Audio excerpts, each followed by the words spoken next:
Le coin technique Rudolph est de retour et on a un gros sujet à couvrir cette semaine, le chocolat. Ça fait un mois et demi que notre technicienne experte Jessica attend cette journée. Bien sûr. Est-ce qu'il y a quelqu'un du monde qui ne serait pas excité, Alex? Personne que j'aimerais connaître. En tout cas, commençons avec l'origine du chocolat. Alors, l'origine du chocolat se date des années 1900 avant Jésus-Christ, mais pas sous la forme qu'on le connaît aujourd'hui. Découvert par les Aztèques de l'Amérique du Sud, le chocolat se buvait sans sucre, additionné seulement avec des épices. Cette boisson était très amère, mais donnait beaucoup d'énergie. Bon, c'est drôle. J'aurais pensé que peut-être c'était une invention européenne.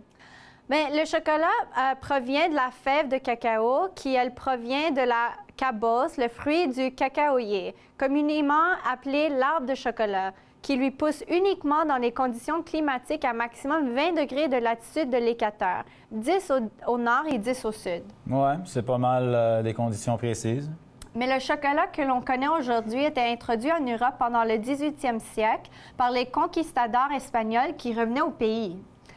Puis, on a découvert comment manipuler le beurre de cacao qui dérive de la fève de cacao, ce qui ouvra la porte au chocolat aujourd'hui.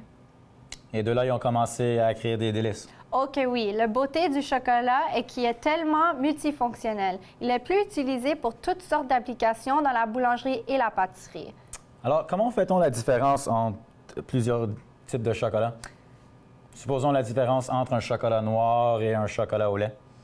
Alors, le chocolat noir doit avoir un minimum de 35 de cacao pour être classifié ainsi.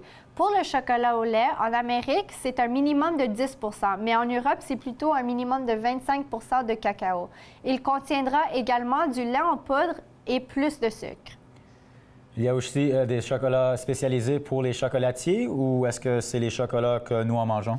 Il y en a beaucoup trop pour lister ici. Tu penses peut-être à du chocolat de couverture qui est utilisé par des professionnels. Il peut être noir ou au lait, mais il faut avoir un minimum de 32 pour un produit de fruits de cacaoyer.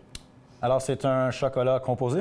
Non, pas du tout. Un chocolat composé substitue le beurre de cacao avec d'autres huiles végétales et ce n'est pas la même qualité que les chocolats que nous avons discutés précédemment.